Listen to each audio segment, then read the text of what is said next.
sino por la sociedad, que sea capaz de decir, examinar, analizar lo que pasó y decir, aquí se pasaron a llevar las leyes.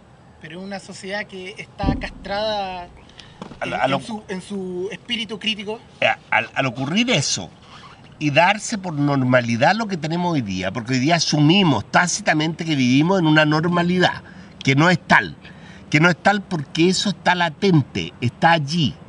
Este ciclo para mí todavía no se ha cerrado.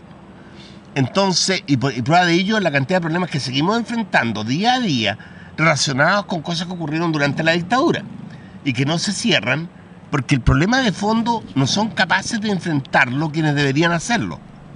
Entonces pasa de que para mí, mientras la impunidad sea una realidad en esta sociedad, mucha gente, esté donde esté entre aquellos que defendieron sus intereses económicos,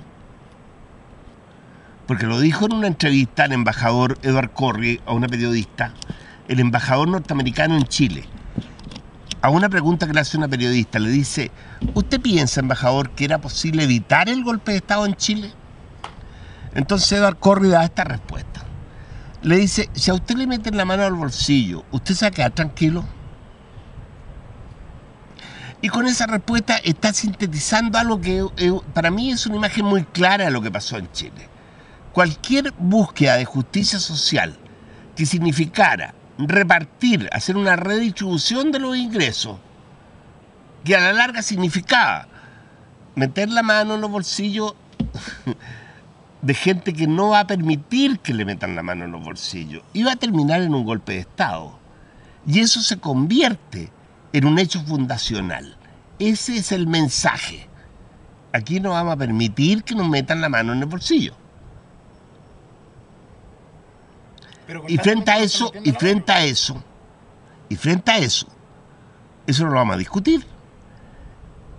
O sea, podríamos reconocer que a lo mejor se les pasó la mano en la atropella de los derechos humanos. Pero si tenemos que volver a defender los bolsillos, los vamos a defender. Ahora, el punto aquí es que si yo vivo en una sociedad que está manchada por esta sensación de injusticia general, aquí se pasaron a llevar muchas cosas, no solamente los derechos humanos. Y nada de eso ha sido vuelto a poner en su lugar, porque seguimos teniendo hasta una constitución que no es como ya dije, la que era. Entonces, ¿cómo podemos esperar que la gente actúe con normalidad? Cuando cada uno vive con esta ley de la selva, de que yo hago lo que yo quiero. Si yo hago lo que yo quiero, entonces no hay Estado de Derecho. Este Estado de Derecho que nosotros tenemos es virtual, es aparente, pero no es real. No es real en la medida en que la gente no lo respeta. Y no lo respeta nadie. Porque este es un país donde hasta las empresas más grandes, digamos, financieras, bancarias, han tenido utilidades que están por encima de lo que se ha ganado nunca en la historia de este país. Y sin embargo, los sueldos mínimos siguen siendo iguales. Entonces, cuando crecemos, ¿qué estamos mirando? ¿Estamos mirando las utilidades que le entran a los que tienen el poder económico en sus manos? ¿O estamos mirando si sube el estándar de vida de toda la gente? Pero el modelo neoliberal basa su funcionamiento en lo que ellos llaman el chorreo. No, perdóname, yo quiero hacer hay cosas que es conveniente aclarar, yo creo, ¿ah? Es que pasa lo siguiente. Con el golpe de Estado aquí se le puso fin a una serie de derechos que la clase trabajadora había conquistado a través de años de historia. O sea, el derecho, por ejemplo, a ser inamovible en su trabajo. O que si lo despedían le pagaran la cantidad de años que había trabajado. O sea, había una serie de beneficios que tenían conquistados que el golpe de Estado borró de un plumazo. Y después hizo nuevas leyes que desconocían todo lo que existía antes. Pero si tú te vas a los países europeos del primer mundo, los que son las economías desarrolladas, aunque ellos también han cambiado hacia el modelo neoliberal o esto. De hecho, lo que pasa ahora en Francia, que aumentaron. Pero las regalías que ellos tenían conquistadas allí se mantienen. Las leyes todavía existen. Esas leyes que están construidas a través de la historia todavía están ahí. No es cuestión de llegar e ignorarlas. O sea, cualquier cosa, cualquier cambio que se quiera hacer allá, tiene que pasar por un gran debate y tiene que aprobarse en elecciones. No es una cosa que alguien decide que vamos a hacer esto ahora y mañana lo cambio. Sí, pero existe... Ahora, a nosotros nos robaron eso en un momento. Y a partir de ahí, la cuestión está como está ahora, digamos. Pero no es así en todas partes. Claro, pero eso es así aquí, pero ahora, no en todas partes. Pero ahora se están instaurando, incluso en Europa, en donde se están enviando constantemente mensajes de amenaza. Está ahora todo este tema de la amenaza de terrorismo y todo, que da pie a que la gente actúe con miedo. Y el miedo permite el control de las estructuras dominantes. O sea, al final terminamos haciendo una réplica de lo que ellos quieren que hagamos. Sí, pero yo pienso... Y es súper simple hacer eso. Es verdad eso que tú... Una sociedad... yo diría que eso que tú señalas... Yo diría que eso que tú señalas es verdad en parte nomás. Porque de todas maneras son sociedades que están mucho más acostumbradas a reaccionar. Los franceses tienen un viejo grito que se a las barricadas, y cada vez que gritan a las barricadas salen a las calles. O sea, Francia es un país donde guillotinaron a la nobleza. O sea, no es cosa de pensar de que allá tú les vas a imponer algo así nomás a la gente. Ya hay un nivel educacional promedio que es más alto. Hay una actitud participativa en distintos aspectos de la sociedad que es mucho más alta que acá. No sé si me entiende esa diferencia. Eso significa que allá no llegaría a hacer cambios así nomás. No se puede. Si bien es verdad que a raíz de esta amenaza terrorista de repente se quieren imponer algunas normas de protección, no es fácil que las impongan. No es fácil que la gente las acepte así nomás. Así nomás, porque están diciendo. Siempre hay una resistencia. Siempre hay gente que está escribiendo, mostrando los matices, las diferencias y poniendo los puntos sobre las IE. Acá pareciera que la gente está librada a lo que quieren hacer las cúpulas dirigentes. Y esas castas dirigentes siempre están hablando por la gente. No es la gente la que está hablando por sí misma, sino que siempre hay gente que está interpretando a la gente.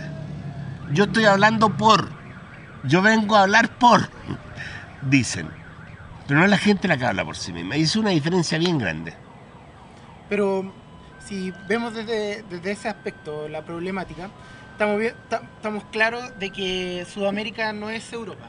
Claro, no, evidentemente en muchos sentidos no es Europa. Las estructuras estructurantes en sentido económico que tienen en Europa son mucho más sólidas acá. De hecho, el discurso que todos nosotros tenemos como sociedad de legitimación, por ejemplo, de los movimientos sociales, de discriminación con los indígenas, con todo esto, al final habla de una instauración de un modelo que no nos es propio. No nos es propio, es algo traído desde afuera y por intereses de personas que sí tienen esa capacidad de poder desarrollar o tienen desarrollado esa conciencia económica que nos permitiría a nosotros, por ejemplo, o a los mapuches defendernos. Entonces, en base a eso, ¿cómo podemos hacer, como decía Foucault, que bajo todo poder existe, bajo todo ejercicio del poder existe un contrapoder casi natural? ¿Cómo nosotros podemos, como sudamericanos, como sudaca, esa expresión peyorativa que tienen para con nosotros, responder ante esta, como decía Nietzsche, esta bruma que va abarcando todo el orbe? Me parece a mí que ahí hay un tema que es demasiado complejo, ¿eh? Me parece que es muy complejo en la medida en que si yo me pongo, digamos, un poco en posición de entender lo que tú estás diciendo, no es fácil pensar, por ejemplo, que en un país como Chile, en América Latina, porque en América Latina tienes países como Chile, tienes países como Bolivia, como Ecuador. O sea, hay una diversidad muy grande de realidades. No podemos tampoco unificarlas, porque no son iguales. Pero en un país como Chile, que pareciera que es como el primero de los de abajo, que está dispuesto a convertirse en uno de arriba, cosa que criterio que yo no comparto, pero así se muestra, así se vende el producto.